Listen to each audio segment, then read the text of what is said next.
The Point. The 5:30 news starts now on Montana's news station. As we welcome the month of July, anxious kids finally get their chance to make a splash this afternoon. Thanks for making Montana's news station part of your Sunday afternoon. We'll get back to the opening of Great Falls pools in a moment. First, just after 3 this afternoon, a fire sparked in Broadwater County. Broadwater County Sheriff's Office tells us the fire is burning up the Indian Creek Road. They say no structures are threatened at this time, but there is no word yet on how large the fire is. Crews are on scene, and we have sent reporter Evan Weberg for more information. You can stay up to date with this fire and all fires across the state by going to KRTV and KXLH.com. When the Department of Natural Resources and Conservation scheduled its inspection with the Belt Rural Fire District, they gave him an offer that was tough to refuse. The DNRC told the Belt Fire Chief that they could either inspect their 30-year-old truck or get a brand new rig. For Fire Chief Travis Johnson, the new rig made firefighting operations easier and gave him some peace of mind. Well, yeah, as far as the new fire truck, it replaces a 30-year-old apparatus that carried 200 gallons of water, and we now have a nice new 2012 fully functional 500-gallon tank. Belt Rural Fire District says the new truck couldn't have come at a better time, and none of it would have been possible without the DNRC County Co-op program. The program supports our rural fire departments throughout the state by DNRC supplying fire engines and supplies, in turn for them fighting our fires. When the counties get overwhelmed and we need to go help them, we provide the financial help to go help them put out the fires. Legislation issues the funding for the DNRC to build fire engines and train the departments. Severe storms are moving into our area tonight, and Mike Rollin joins us now with more on what we can expect. Mike? Well, right now, Jen, we have a severe thunderstorm watch that has been issued here for most of north central Montana, including Great Falls up to the High Line and Helena.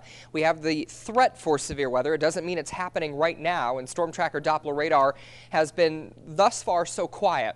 We've got a couple of showers here that have fired up along Interstate 15 from Great Falls extending north to the border, but I'm watching some storms that are firing up near Helena and farther to the south and west down toward Butte. Some of those are looking pretty nasty and will begin to move northeast here in the next couple of hours. Most of central Montana fairly quiet at this time. We are live storm tracking on our website, KRTV.com. We're going to have updates throughout the evening right here on air. I'll have an update for you in just a couple of minutes. All right, thanks, Mike. Great Falls Public Schools decided to use the summer months to make additions and improvements to the kids' cafeteria menu. Reporter Beth Beachy stopped by to see exactly what the summer feeding program had cooking. Zoe Florence spends almost every afternoon eating lunch with her grandma, and her reason is simple. Because it's good food. Florence is pretty critical of the foods she eats, so these words are music to the ears of those who try to make the most of the summer months for the summer food program. We're also taking this opportunity to try new recipes out for the new school year coming up. We're getting feedback from children. Florence has lots of feedback to give. She says her favorite hot item is the taco tortilla soup and said everyone has to try it. Florence's other cold favorite is a little more logical for her. Because the pear is really easy to chew. GFPS aims to provide healthier options for kids and adults willing to give them a taste. She says she's open to new ideas from parents as well. So we're asking them, is there something that you have? Is there's recipes that parents might have that they'd like to see us do? Is there something that they do that kids and their friends like? Spellman also says the feedback, food, and family time spent at the Paris Gibson Education Center is all a win-win. We provide healthy, nutritious meals for kids in our community. We're all about feeding our students.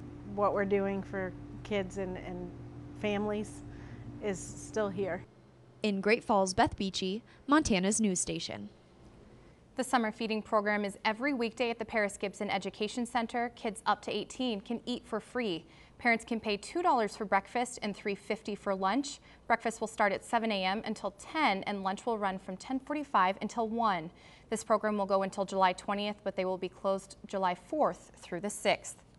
Families cooled down from the hot weather today by jumping into the neighborhood pools that opened this weekend. JC and Water Tower pools will be open from 1 p.m. until 5:45 daily. Adults can get in for $2.50, and those 3 to 17 cost $1.50. Children under 2 are free with a paying adult. You have the splash parks in addition to the pool. So if you've got little kids, they can go play around in there. They don't have to be in the pool. It's a good atmosphere. It's nice, you know, so if you get rained out, it's not really a big deal. It's kind of a good place to come for the summer. Lifeguards remind swimmers to read the safety rules before you enter the pool. Also let the lifeguards know if you or your child are not experienced swimmers. The pools will be open until August 19th. Well, it was definitely a nice day to enjoy those pools today. It was nice this morning, and then all of a sudden clouds rolled in, and now we have storms firing up, and some of those storms may pose some problems this evening in terms of severe weather. Take a look at the severe weather risk area for this evening. Up until about midnight, it includes all of north central Montana, except areas right up along the Rocky Mountain front, Teton, Pend Oreille, Glacier counties. I think you're out of that risk area, but most of central and eastern Montana, large hail, damaging winds possible, along with some frequent lightning, which could pose problems for fire danger. We'll talk more about what you can expect coming up next after the break.